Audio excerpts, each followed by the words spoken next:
Have you ever done a workout that left you feeling worse than before you started? Maybe it was just a few stretches, or a walk around the block, or even something you used to do without thinking twice, but afterward, you were sore, your back was tight, maybe your knees were aching, and you thought, wait a second, wasn't this supposed to help me feel better? You're not alone. See, somewhere along the way, we've all been told the same thing: exercise is always good for you. It's become this blanket advice that people throw around like it applies to everyone, no matter your age, no matter your condition, no matter how your body has changed.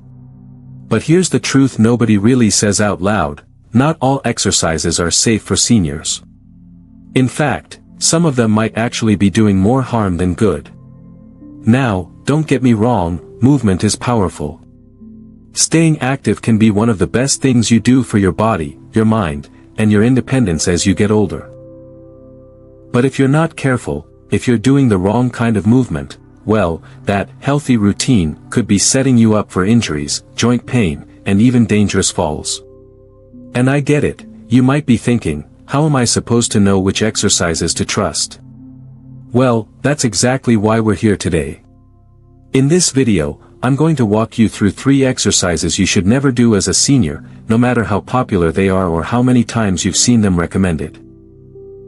And more importantly, I'll show you 3 exercises you absolutely should be doing, exercises that can help protect your joints, improve your balance, and actually make your daily life easier and safer. Some of these might surprise you. 1 or 2 might even go against what you've been told for years. But by the end of this video, you're going to feel a lot more confident about how you move your body, and how to do it in a way that supports your health and strength, not threatens it.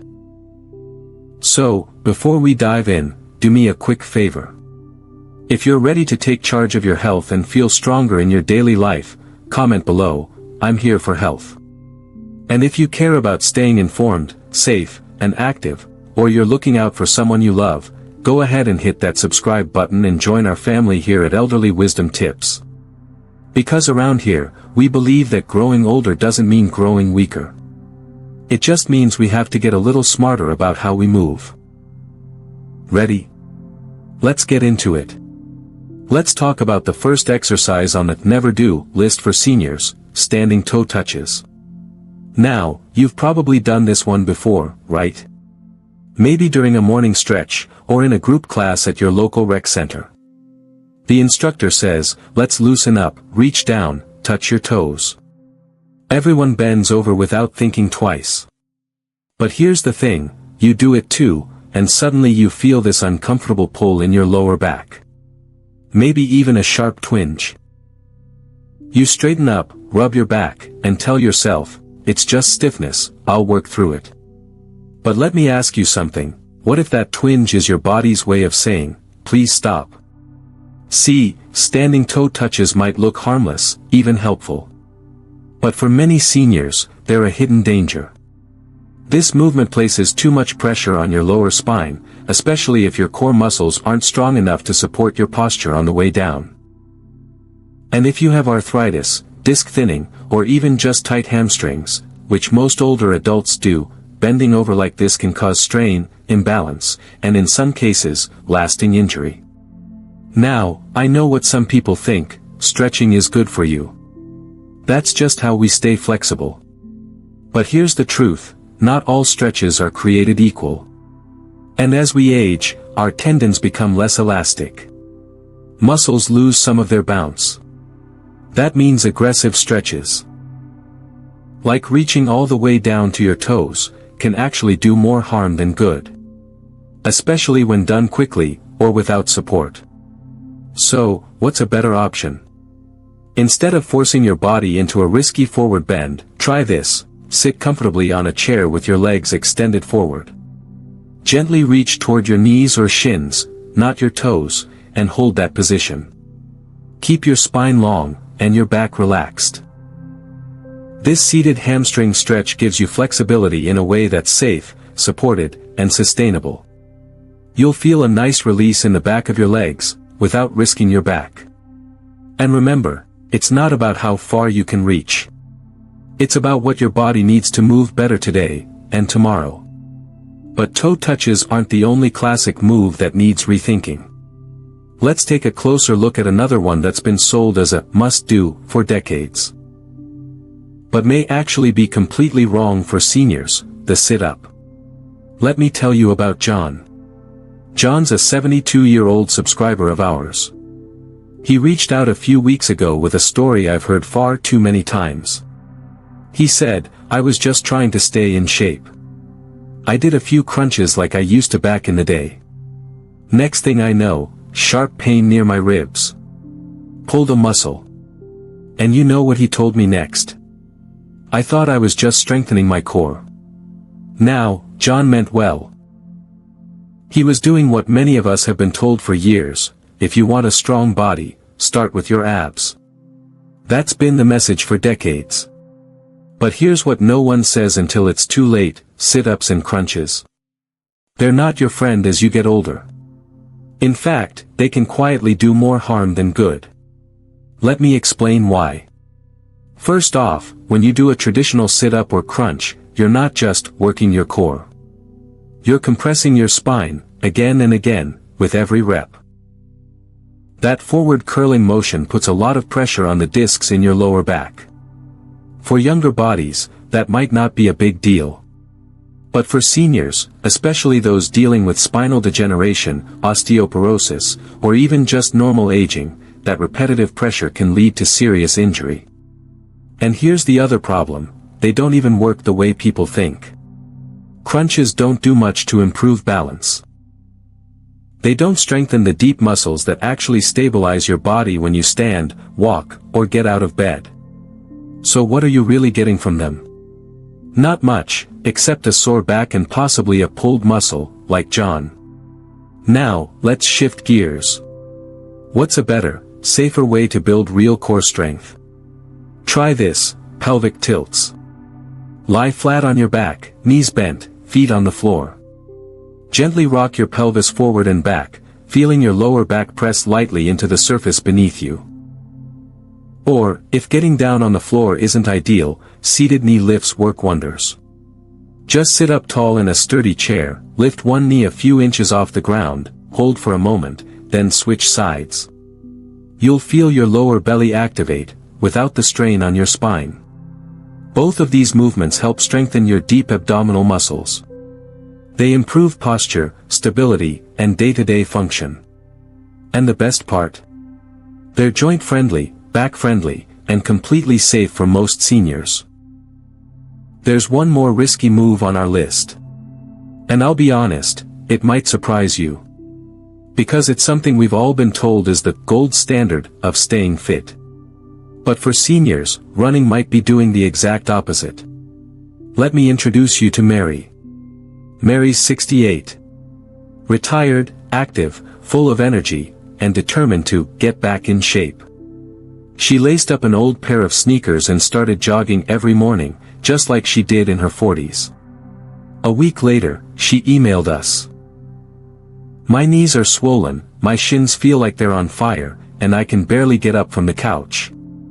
What am I doing wrong?" The truth is, she wasn't doing anything wrong in spirit. Her heart was in the right place. But her method, well, that's where things got risky. See, long-distance running might seem like a great way to get the heart pumping. It's what we've seen in fitness ads for years.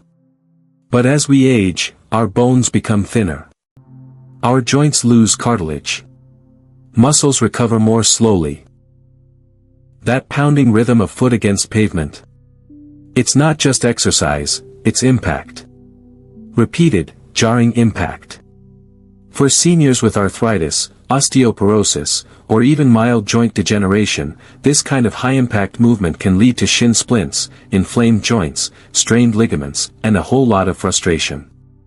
And yet, the message still lingers: cardio is king. Just keep moving. Well, yes, movement matters. But how you move matters even more.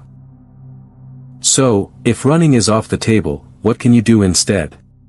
Try low-impact cardio, gentle on the joints, kind to your bones, but still excellent for your heart and lungs. For example, swimming. It's full-body, resistance-based, and almost zero impact. Brisk walking, with the right pair of supportive shoes, is incredibly effective. Stationary cycling lets you move your legs and get your heart rate up without hammering your knees. Each of these keeps your heart strong and your body moving, without the injury risk that comes from pounding the pavement. And here's the best part, they're not just safer, they're often more sustainable. Because when your exercise doesn't hurt, you're more likely to stick with it. So, now that we've cleared out the 3 most risky exercises, let's flip the script. Let's focus on what you should be doing. Because there are exercises that can support your balance, boost your strength, and protect your independence. 3 movements that can truly transform your life. Let me tell you about Gloria. She's 75, bright and determined, but for a while, she struggled. She told me, I couldn't even get off my couch without someone pulling me up. It made her feel helpless, and honestly, a little embarrassed. But instead of giving up, Gloria tried something simple, chair squats. Fast forward just 6 weeks, and she's getting up and down on her own. No more tugging on someone's hand. No more dreading trips to the kitchen. She said, I feel like I got a piece of my independence back. That's the power of this movement. Chair squats are one of the most effective exercises any senior can do. Why? Because they directly strengthen the muscles that matter most for daily living, your quadriceps, your glutes, and even your core. These are the muscles you use every time you stand up, walk to the bathroom, or get out of bed. And here's the beauty of it, you don't need a gym. You don't need a trainer. All you need is a sturdy chair. Here's how you do it, start by sitting in the chair, feet flat on the ground, about hip width apart. Slowly lean forward, engage your legs, and push up to a standing position, don't rush. Then, lower yourself back down just as slowly. Control the movement. Hold on to a table or a walker for balance if you need to at first. That's totally fine. Even just 10 repetitions a day can build strength. It helps you stay on your feet longer, improves your balance, and reduces your risk of falls. Plus, there's something deeply empowering about standing up on your own, it reminds you of your strength, inside and out. So, if you haven't tried chair squats yet, today's a great day to begin. But we're not stopping here. We're adding something that might surprise you, balance training. It's simple, but absolutely life-changing. You know, one of my favorite messages we've received came from a viewer who said, I march while watching TV now, it's part of my daily routine. That's the kind of simple change that makes a huge difference over time. They were talking about seated marches, and if you haven't tried them yet, you're in for something surprisingly effective. Here's why they're so powerful. When you lift one knee at a time while seated, just like a marching motion, you're not just moving your legs. You're activating your hip flexors, engaging your thigh muscles, and giving your circulation a nice healthy boost. And guess what? You're also helping your heart, because that rhythmic, low-impact movement counts as gentle cardio. That means more blood flow to the muscles. Less stiffness. And over time, better stamina for walking, standing, and daily tasks. All without the pressure on your knees or hips that comes with standing exercises. Here's how to start. Sit tall in a sturdy chair, feet flat on the ground. Lift one knee toward your chest, as high as is comfortable. Then lower it.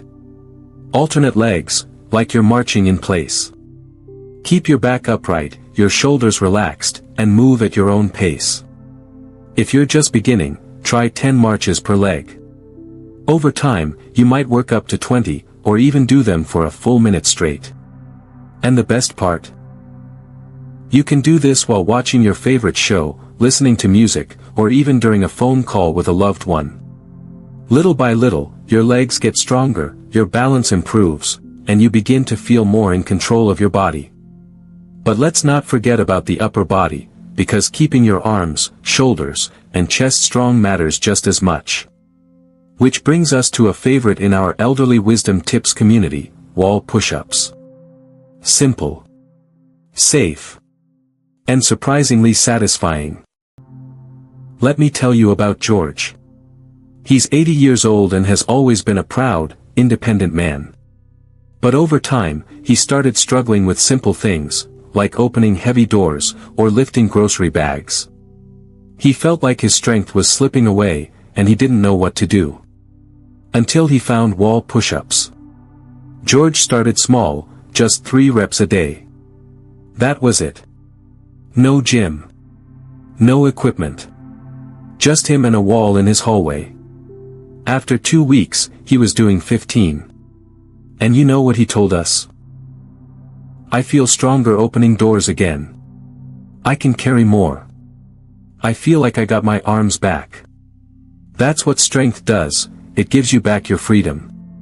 And here's how simple wall push-ups really are: stand facing a wall, about arm's length away. Place your palms flat on the wall at shoulder height. Keep your feet planted, your body in a straight line, like a standing plank. Slowly bend your elbows and lean in toward the wall, then push back out. That's 1 rep. It works your chest, shoulders, triceps, and even your core, but without the risk that comes with floor push-ups. And you're in control. You choose the pace. You decide how many. Start with 5, take a breath, and build from there. Even just a few reps a day can make daily tasks like carrying laundry or reaching for items on a shelf so much easier. So, let's recap: chair squats to build lower body strength. Seated marches for circulation and heart health. And wall push-ups to power up your upper body. These 3 simple moves can be done at home, at your own pace, and they target exactly what matters most: your strength, balance, and independence. And don't worry, we're not done yet. Because now, we're going to bring it all home. Let's talk about why all this matters so much more than just muscles and joints. Let's talk about the emotional side of aging, and how movement can bring back more than strength, it can bring back hope. It can feel frustrating, sometimes even discouraging, to realize your body doesn't move the way it used to. To feel like certain exercises are off limits, or that your joints complain a little louder than they did a few years ago. But here's the truth. That's not weakness. That's wisdom in disguise. You've lived through decades of life, raising families, building careers, giving your heart to others. Your body has carried you through all of it. So when it asks you to move a little differently now, that's not failure. That's a conversation. A chance to listen, to adapt, to care for yourself the way you've cared for so many. Avoiding the wrong exercises doesn't mean giving up. It means choosing smarter. Choosing what protects your joints. What strengthens your muscles. What gives you the best chance at more years of independent, joyful movement. And you don't have to do it all at once. Pick just one of the do exercises we talked about today. Maybe it's those gentle seated marches during your favorite show. Or wall push-ups before breakfast. Maybe chair squats as you get up from the couch. No pressure. No stopwatch. No need to be perfect. Just take that first step, your step, toward better health. Because here's what I want you to remember. You are not just surviving these later years. You're thriving, one smart, thoughtful, powerful choice at a time. And your body? It still has so much life left in it. So let's honor it. Let's move with care. And let's keep moving, together. Remember, skip the toe touches, the sit-ups, and the long-distance running. They might have worked once, but now, they can do more harm than good. Instead, embrace the movements that support you where you are today, gentle chair squats to build strength. Seated marches to boost your circulation and stamina. And simple wall push-ups to keep that upper body steady and strong. These aren't just exercises, they're tools. Tools to help you stay independent, to stay confident, and to stay in control of your health. Now, I'd love to hear from you, which of these surprised you the most? Or is there an exercise you're still doing that you're not sure about? Let's talk in the comments. I read every one, and this community learns best when we learn together. And hey, if you found this helpful, don't forget to hit that like button and subscribe to Elderly Wisdom Tips. We're here with real, down-to-earth advice that puts your health, safety, and peace of mind first. Thank you for sharing a little of your time with me today. Stay safe. Stay active. And above all, stay kind to yourself. I'll see you in the next one.